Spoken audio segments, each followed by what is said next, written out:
This segment brought to you by Kansas Corn. Learn more at kscorn.com.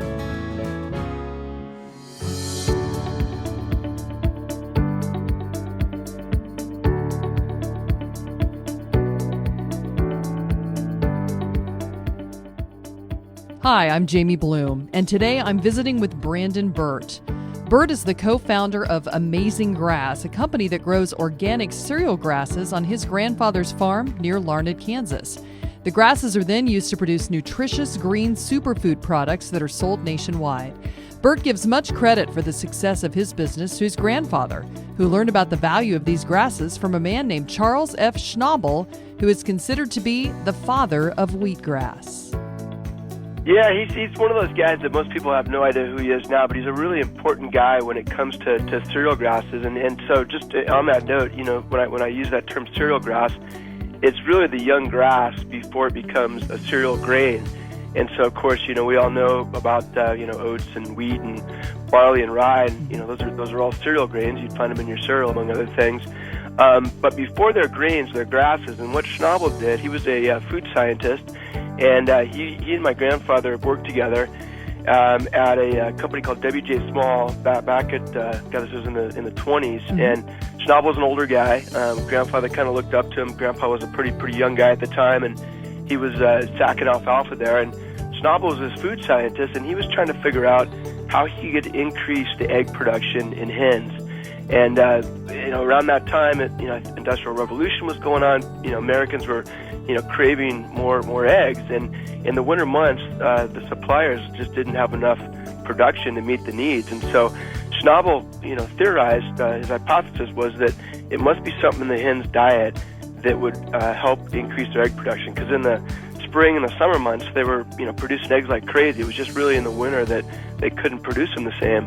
And so for a couple of years, he tried just about everything. He put different fruits and veggies that he dehydrated in the feed, different grains, just about any type of food he could think of, and nothing really made a significant difference at all. And he was getting frustrated and pulling out his hair, and all of a sudden he kind of realized that in the spring, the summer, the hens are out in the field, in the pasture. They're eating these grasses, and that's when the egg production was so rich. That's when the yolks were this bright orange, and he could tell that there was something to do with the grasses. So on a hunch, he dehydrated some wheatgrass and oatgrass. He put it in the hen's feed, and he ends up getting like a 250% increase in egg production. So it was this huge deal. And I'm obviously no chicken farmer, but I don't think you have to realize that that's a pretty darn big increase. And so he went on to do a lot of research, and he brought a number of other folks in. There was a guy named Dr. George Kohler. He was at the University of Wisconsin.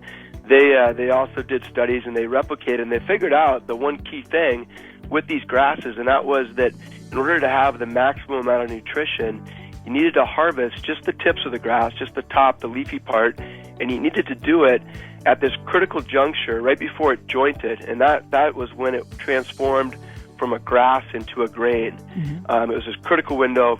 Schnabel patented it. It was called the jointing theory, and it basically proved that these grasses would have this incredible buildup of all kinds of proteins and phytonutrients and enzymes and amino acids, everything, vitamins and minerals, everything was at its absolute peak right before it transformed into a grain. And then once it jointed and once the grain started forming, then the nutrition would drop off. It was really like a bell curve, and it would drop off pretty rapidly once the nutrition went into the grain. So anyway, Grandpa learned a lot from Schnabel. There's a lot of research back then in the day, and so even back then and even today, my uncle now still subscribes to everything that Schnabel taught us, and that is to grow it in the right environment, plant these grasses in the winter, let them grow deep into the soil, let the roots soak up all these nutrients all winter long, and then don't harvest them until they're absolutely at their peak of nutrition, again right before they joint.